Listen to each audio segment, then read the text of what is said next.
Bihar assembly इंतखाब 2020 का result 10 तारीख को आने वाला है। इसे लेकर सारे चैनल्स और अखबारात एग्जिट पोल में महागठबंधन को कामयाब बता रहे हैं। ऐसी सूरत में हमारे दरमियान सीनियर सहाफ़ी सईद अनवर हैं जो इस पर विश्लेषण करेंगे।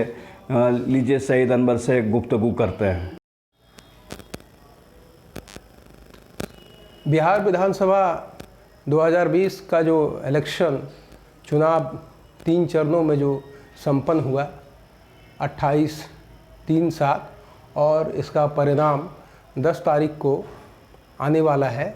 और परिणाम आने से पहले जैसा कि अमूमन हर चैनल्स अपना सर्वे दिखाते हैं, तो जो सर्वे में बात जो छन के आ रही है तो उससे महागठबंधन को अक्सरियत बढ़ोतरी मिलती हुई दिखाई दे रही है।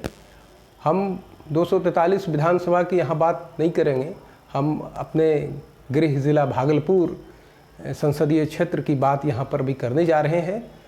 सबसे पहले मैं सुल्तानगंज विधानसभा जो भागलपुर ज़िला अंतर्गत आता है और संसदीय क्षेत्र कहें तो बांका के अंतर्गत आता है, लेकिन ज़िला भागलपुर।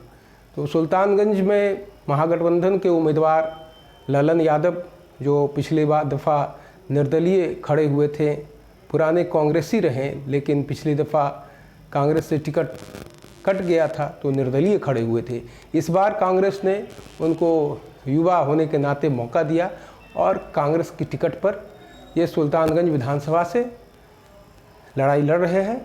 और ये पहले चरण में सुल्तानगंज में था और दूसरे जो एनडीए जनतांत्रिक गठबंधन जेडीयू के जो प्रत्याशी ललित मंडल, दोनों में मुकाबला काफ़ी करीबी है, लेकिन जो समीकरण बनता हुआ दिख रहा है तो उसमें कहीं ना कहीं कांग्रेस के प्रत्याशी जो ललन यादव हैं उनको अक्सरियत बढ़त मिलती हुई दिख रही है। और ऐसा कह सकते हैं कि ललन यादव इस सीट से स्वीप हो रहे हैं और जो इनको बढ़त है काफ़ी बड़ा अंतर होगा। अपने निकटतम जो इनके प्रतिद्वंदी है वो ललित मंडल जेडीयू के ही है। फिर सुल्तानगंज से आगे बढ़ते हैं तो नाथनगर विधानसभा काफ़ी महत्वपूर्ण है, मुस्लिम बहुल इलाका है, मंडलों का यहाँ पर अच्छी खासी मतदाताओं की संख्या है और ये हमेशा मुसलमानों का वोट यहाँ निर्णायक रहा है। इस दफ़ा जो अजय मंडल पहले एमपी थे, उन्होंने अपना सीट छोड़ दिया तो बाईपोल में जेडीयू ने लक्ष्मीकांत मंडल को खड़ा किया था। तो बाईपोल में लक्ष्मीकांत मंडल जो जेडीयू के उम्मीदवार थे उनकी जीत हुई बाईपोल में। लेकिन इस जो विधानसभा का चुनाव 2020 में लक्ष्मीकांत मंडल को पुनः विश्वास जताया गया और इनको उम्मीदवार के रूप में किसी दूसरे को नहीं रख करके इन पर ही विश्वास जताया गया। बावजूद इसके कि ये विरुद्ध थे, लोगों के तमाम आशंकाओं को दूर करते हुए ये लक्ष्मीकांत मंडल जदयू के टिकट पर खड़े हुए।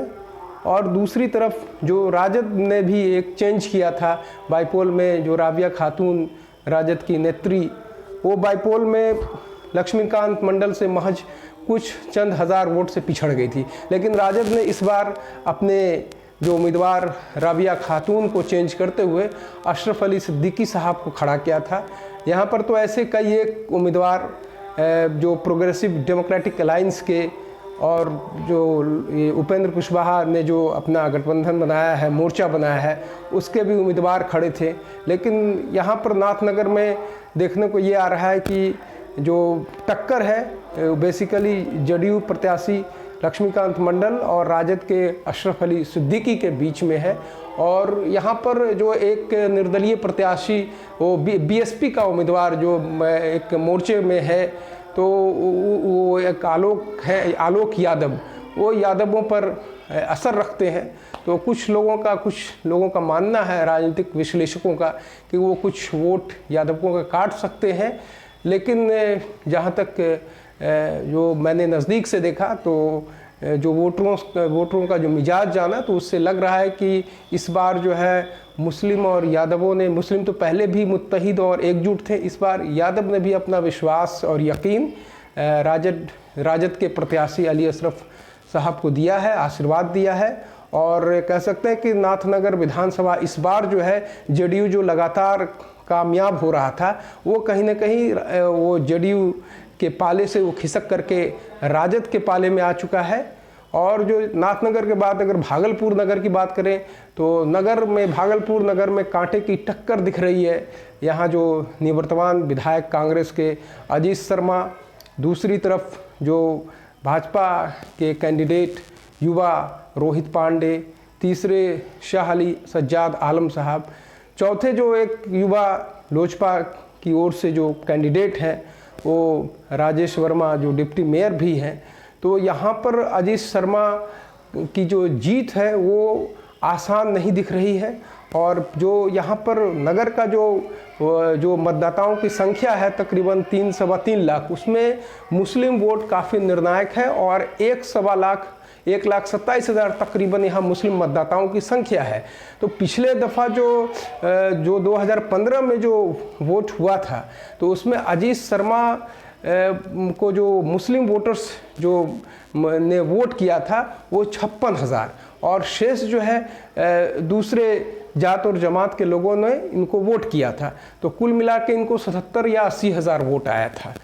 तो इससे जो इस बार का है कि 50% मुस्लिम मतदाताओं, एक तो इस बार जो कम लोग निकले अपने अपने घरों से वोट करने के लिए, तो इस बार मुस्लिम वोट प्रतिशत भी नगर में गिर गया है, कम गया है।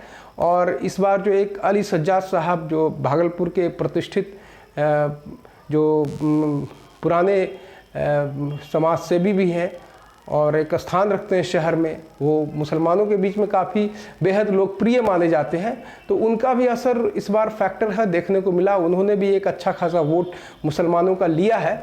तो इस बार जो अजीत शर्मा पुनः जो है पुनरावृत्ति अपनी जीत की कर पाएंगे कि नहीं कर पाएंगे, इसमें थोड़ा शक लग रहा है। तो ऐसे स्थिति में कहीं ना कहीं दिख रहा है कि भाजपा यहाँ से एक बार फिर अपना झंडा गाड़ सकती है। भागलपुर नगर से आगे निकले बिहपुर की ओर, तो बिहपुर में भी कांटे की टक्कर है। जो पूर्व जो member of parliament Bulo Mandal की पत्नी जो 2015 में वर्षा रानी जो यहाँ की से एमएलए थी, तो इस बार उनको टिकट नहीं दे करके इनको पति जो बुलो मंडल को दिया गया। और बुलो मंडल राष्ट्रीय युवा मोर्चा के राजद के अध्यक्ष भी हैं। दूसरी जानिब दूसरी मुकाबले उनके जो है इंजीनियर शैलेंद्र है, बीजेपी के कैंडिडेट, लेकिन वहाँ भी जो मिजाज है वोटरों का, तो उससे देखते हुए लगता है कि बुलो मंडल का जीतना आसान नहीं है, क्योंकि इस बार जो है मंडल वोटर्स ने सेंध इंजीनियर शैलेंद्र ने लगाया है और जो यहाँ के मेंबर ऑफ पार्लियामेंट है अजय मंडल, और वो गंगोता बहुल है वो बिहपुर। तो ऐसा माना जाता है। और जो वोटरों का जो मिजाज देखने को मिला, तो मंडलों का भी वोट काटने में कहीं ना कहीं इंजीनियर शैलेंद्र जो है कामयाब रहे हैं और उनको जो वैश्य बनियों का जो वोट है, जो अगड़ों का वोट है, वो तो उनको मिला ही है। लेकिन जो बुलो मंडल को जो मंडलों का वोट मिला करता था उनके ही स्वजातीय लोग तो इस बार बिदक गए हैं, कहीं ना कहीं वो दूर चले गए हैं और इंजीनियर शैलेंद्र जो है अक्सरियत और बढ़त बनाए हुए हैं। बिहपुर से आगे बढ़ते हैं गोपालपुर विधानसभा में त्रिकोणीय मुकाबला दिख रहा है। एक तरफ एक शैलेश कुमार है राजद के प्रत्याशी, महागठबंधन के प्रत्याशी, दूसरी तरफ जेडीयू के जो आपके एक प्रत्याशी है नीरज मंडल, और एक जो जिला परिषद वर्तमान में है शबाना आजमी जो progressive democratic alliance Pappu Yadav के जनतांत्रिक पार्टी से उम्मीदवार बनाई गई थी। तो इनका मेहनत और हर घर ये जो है जा करके अपने लिए आशीर्वाद वोट मांगा। तो कहीं ना कहीं ये यहाँ पर त्रिकोणीय मुकाबला लग रहा है और ऐसा लग रहा है कि इस बार जो है कुछ गोपालपुर में कुछ नया होने वाला है। तो ये जो अभी संशय है। और जब गोपालपुर से फिर हम आगे बढ़ते हैं कहलगांव की तरफ। कहलगांव जो है पिछले 10 टर्म से 10 टेन्योर से पिछले 40-45 वर्षों से ये कांग्रेस का रहा है। सदानंद सिंह का ये कहलगांव विधानसभा लगातार ये जीतते आ रहे हैं। तो इस बार जो है सदानंद सिंह ने अपना जो सुपुत्र पर विश्वास जगाया। शुभानंद मुकेश उनके सुपुत्र हैं, साहबजादे हैं, और इनको जो टक्कर मिल रहा है वो पवन यादव जो पिछले 2015 में निर्दलीय खड़े हुए थे। काफ़ी कांटे का मुकाबला है। ऐसा माना जाता है कि यहाँ पर जो लोग जो है आक्रोशित थे, एंटी इनकम्बेंसी सदानंद सिंह के ख़िलाफ़ है, और एक बहुत बड़ा वर्ग जो है मुसलमानों का भी वो पवन यादव को भाजपा के झोली में वोट कर दिया है। तो ऐसा लगता है कि पवन यादव यहाँ से निकल सकते हैं और इनकी संभावना ज़्यादा है। कहलगांव से आगे बढ़ते हैं पिरपैती की ओर। पिरपैती हमेशा की तरह ये जो है अनुसूचित ये क्षेत्र है, एससी रिजर्व क्षेत्र है। यहाँ पर जो निवर्तमान रामविलास पासवान राजद के प्रत्याशी हैं, दूसरी तरफ भाजपा ने ललन पासवान को, और एक फैक्टर है जो तीसरे जो हैं वो कभी भाजपा के एमएलए हुआ करते थे, अमन पासवान निर्दलीय। तो जो ललन पासवान भाजपा के हैं और अमन पासवान निर्दलीय, ये पासवान का वोट काट रहे हैं, और जो लालटेन को इससे नुकसान होता हुआ दिख रहा है। और इससे ऐसा लग रहा है कि कहीं ना कहीं ये लालटेन के जो है रोशनी के लौ को ये मध्यम कर देगा, और इसका फ़ायदा जो है कहीं ना कहीं भाजपा उठा ले जाएगी। धन्यवाद।